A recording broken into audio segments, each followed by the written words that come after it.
ধন্যবাদ তিথি। আসলে ভিসি কার্যালয়ের সামনে আমরা ঘণ্টাখানেক আগে প্রায় ৮টার দিকে দেখেছিলাম যে অন্যান্য অংশের যারা ছিলেন, বিশেষ করে শহীদ মিনার এবং টিএসসি অঞ্চলের, তারা চলে এসেছিলেন আন্দোলনকারীরা, এবং এসে অনেকেই যারা ঢাকা বিশ্ববিদ্যালয়ে যারা ছিলেন তারা সবাই একটা বড় অংশ বলতে মোটামুটি বেশিরভাগ অংশটাই হলে ঢুকে গিয়েছেন নিজ নিজ জায়গাগুলোতে। এবং এই মুহূর্তে যদি বলি, অবস্থান রয়েছে মূলত পুলিশের, এবং পুলিশ এই জায়গাগুলোতে অবস্থান নিয়েছে, তাদের মতন করে নিরাপত্তার কাজগুলো করছেন এবং একটু বলা যায় ঢিলেঢালা অবস্থাতেও রয়েছে, কেননা এই মুহূর্তে আসলে যেহেতু আন্দোলনকারী সরাসরি নেই, এই পুলিশের এই অবস্থানগুলো এখানে রয়েছে এবং নিরাপত্তার বিষয়টি তারা প্রস্তুতি রেখেছেন।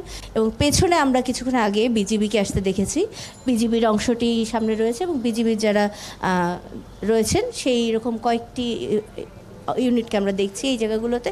সব মিলে বলা যায় যে এই জায়গার অবস্থাটি যতখানি উত্তেজনাপূর্ণ 1 ঘন্টা আগে ছিল, তার চেয়ে এখন উত্তেজনা নেই বললেই চলে। মূলত কয়েকজন ছাত্র যারা আসা যাওয়া করছেন, এর বাইরে বলতে গেলে আন্দোলনকারী যারা আছেন তারা হলে গেছেন এবং হয়তো পরের দিনের জন্য তারা প্রস্তুতি নিচ্ছেন বা তাদের মতন করে তারা সিদ্ধান্ত নিচ্ছেন। এই মুহূর্তে এখন পর্যন্ত ভিসি চত্বরের সামনে জায়গাটি খালি হয়েছে, যদিও 1 ঘন্টা আগেও এই জায়গাটি অনেক বেশি উত্তাল ছিল।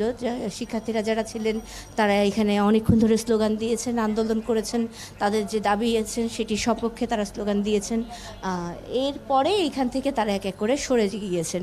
এবং শহীদ মিনারে আমি যতটুকু জেনেছি, শহীদ মিনারের অংশে সামান্য কিছু ছাত্র আছে, শিক্ষার্থী আছে, তারা তাদের মতন করে আন্দোলন চালিয়ে যাচ্ছেন বা অবস্থানটা রেখেছেন, কিন্তু ওখানে বড় কোনো আন্দোলনের জায়গাটি এই সময়টিতে ঠিক এই সময় এসে নেই, যার কারণে এই পুলিশ বিজিবির মধ্যে এই জায়গাটিতে আমি মূলত আইন শৃঙ্খলা রক্ষায় নিয়োজিত যারা আছেন তাদেরকেই দেখছি এই মুহূর্তে এই জায়গাটিতে। অর্থাৎ দিনভর যে পরিস্থিতি ছিল তার চাইতে এখন অবস্থা কিছুটা শান্তই বলা যায়, যেমনটি আপনি বলছিলেন। অনেক ধন্যবাদ নাদিয়া শারমিন, ঢাকা বিশ্ববিদ্যালয় থেকে সহকর্মী নাদিয়া শারমিন যুক্ত ছিলেন আমাদের সঙ্গে।